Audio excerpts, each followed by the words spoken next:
अस्सलाम वालेकुम। सीखो सब कुछ में खुशामदीद। दोस्तों, आज हम पिवट टेबल का यूज करना सीखेंगे माइक्रोसॉफ्ट एक्सेल में।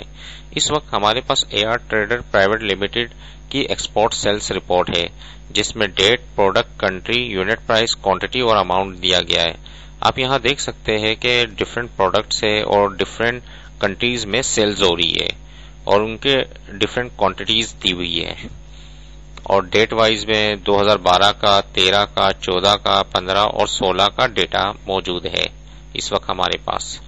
आइए इस डेटा को हम मुख्तलिफ तरीकों से इसकी रिपोर्ट्स वगैरह को देखते हैं पिवट टेबल के जरिए।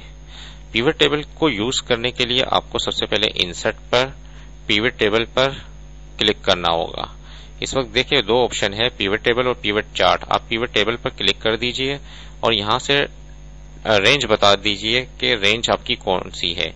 मैंने ये रेंज बता दिया डेटा की और उसके बाद आपने कहा इस को चाहिए पिवट टेबल को। आपको मैंने कहा न्यू वर्कशीट पे चाहिए, ओके कर दिया। एक नई वर्कशीट आ गई जिसमें पिवट टेबल फील्ड लिस्ट दी हुई है, मुख्तलिफ फील्ड्स दी हुई है और इसमें कुछ ऑप्शन, 4 ऑप्शन दिए हुए हैं, रिपोर्ट फिल्टर, कॉलम लेबल्स, रो लेबल्स और वैल्यूज दी हुई है।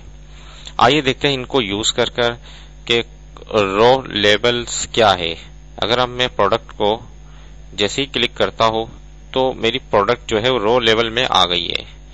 अगर इसी को मैं उठाकर कॉलम में ले आता हूं तो ये कॉलम वाइज आ गई है। देखिए आप इसको रो को, कॉलम को, जिस तरीके से आपको डेटा का फॉर्मेट चाहिए आप उसको यूज कर सकते हैं। इस वक्त मैंने क्वांटिटी को उठाया जो कि मैंने रो लेवल पर रख दिया, तो क्वांटिटी को मैंने वैल्यूज पे रख दिया। तो इसने क्या किया कि जो प्रोडक्ट है कॉलम वाइज उसकी जो क्वांटिटी सेल हुई है उसको सम कर हमें डिस्प्ले कर दिया और ग्रांड टोटल भी दिखा दिया। देखिए कितना जबरदस्त ऑप्शन है जिसके आपने इतनी आसानी से मुख्तलिफ प्रोडक्ट की टोटल क्वांटिटी मालूम कर ली। आइए देखते हैं कि अगर हम रो लेवल में कंट्रीज को रख दें तो क्या होता है।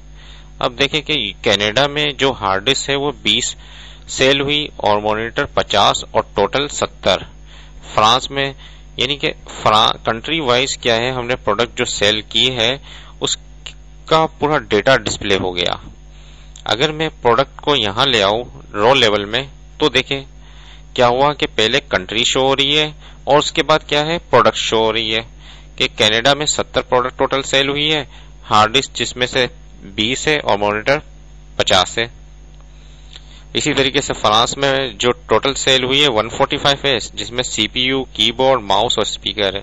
तो हम डेटा को एनालिसिस बड़ी आसानी से पिवट टेबल के जरिए कर सकते हैं।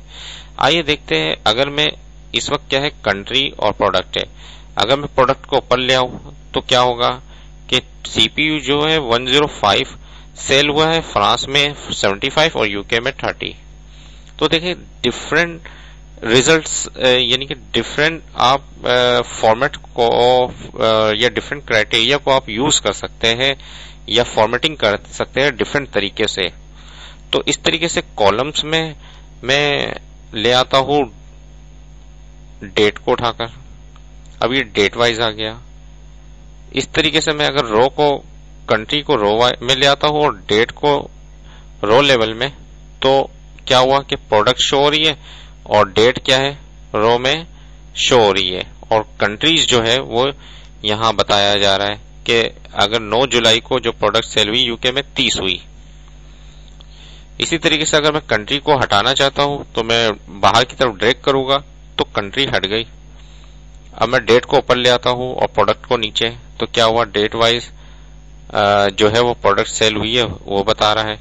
अब प्रोडक्ट को मैं कॉलम लेवल में ले आता हूं, इस वक्त क्या है प्रोडक्ट कॉलम लेवल में और रो लेवल में क्या है डेट है।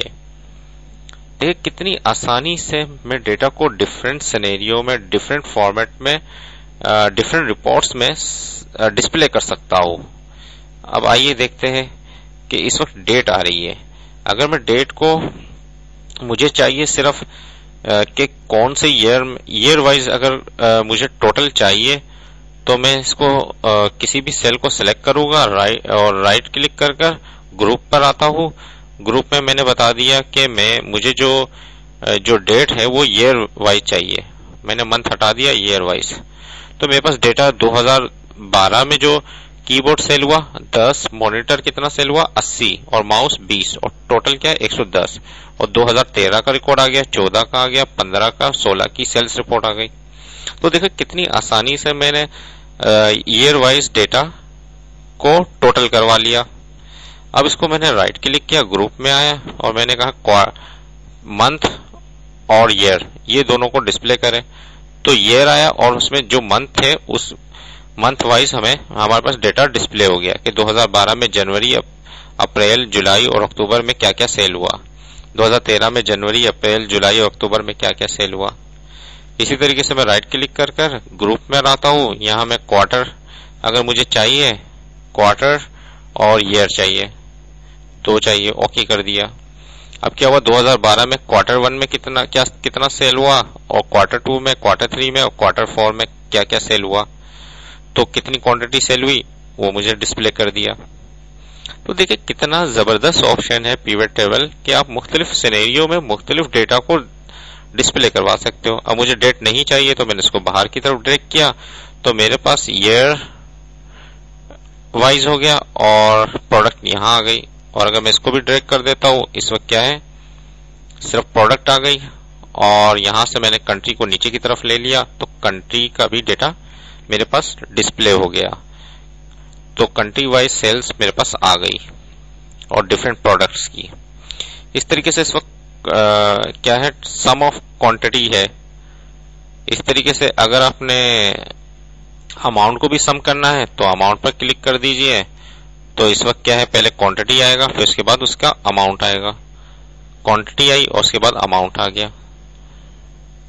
तो इस तरीके से भी आप डिस्प्ले करवा सकते हैं। इसको मैंने ड्रैग कर दिया। अगर मुझे ये मालूम करना है कि कितनी बार ये सेल हुआ तो यहां से मैं वैल्यू फील्ड सेटिंग में आकर काउंट कर दूंगा तो कितनी बार सेल हुआ। फ्रांस में सीपीयू 2 बार सेल हुआ, 1 बार ये सेल हुआ और तो मुझे काउंट करके दिखा देगा। इस तरीके से मैं फील्ड सेटिंग में आता हूं। यहां से मैक्सिमम वैल्यू अगर मुझे मालूम करनी है तो वो मुझे पता चल जाएगी। मैंने फिलहाल सम कर दिया तो ये मुझे सम कर ला दिया।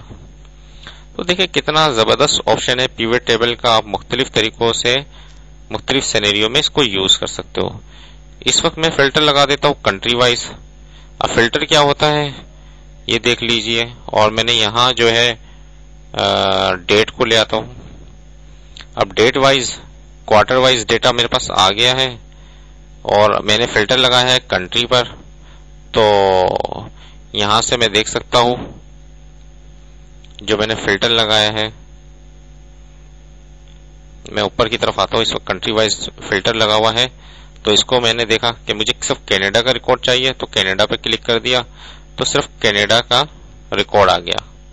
इस तरीके से मैंने फिल्टर यूके पर क्लिक किया तो यूके की टोटल सेल्स आ गई। सिर्फ क्वार्टर 2, क्वार्टर 3, क्वार्टर 4 यानी कि क्वार्टर 1 में काम नहीं हुआ, सेल्स नहीं हुई। इस तरीके से अगर मुझे यूएसए की देखनी है तो यूएसए का आ गया, क्वार्टर 1 और क्वार्टर 2 में काम हुआ, क्वार्टर 3, क्वार्टर 4 में काम नहीं हुआ यूएसए में। तो मुझे इजीली पता चल गया। तो ये फिल्टर भी आप मुख्तलिफ सिनेरियो पर लगा सकते हैं। इसी तरीके से मैं प्रोडक्ट को अगर इस तरफ फिल्टर की तरफ ले आऊं और कंट्री को इस तरफ ले आऊं तो अब कंट्री वाइज क्या है फिल्टर लग गया, प्रोडक्ट वाइज फिल्टर लग गया।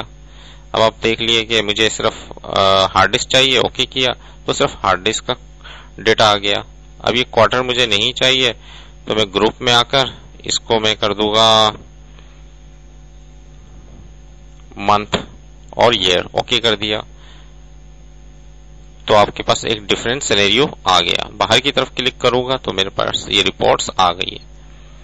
तो आपको मुख्तलिफ सिनेरियो में अगर मैं ऑल कर दूंगा तो तमाम आ जाएंगे। तो आप देखिए कितना जबरदस्त रिजल्ट्स पिवट टेबल के थ्रू निकाल सकते हैं।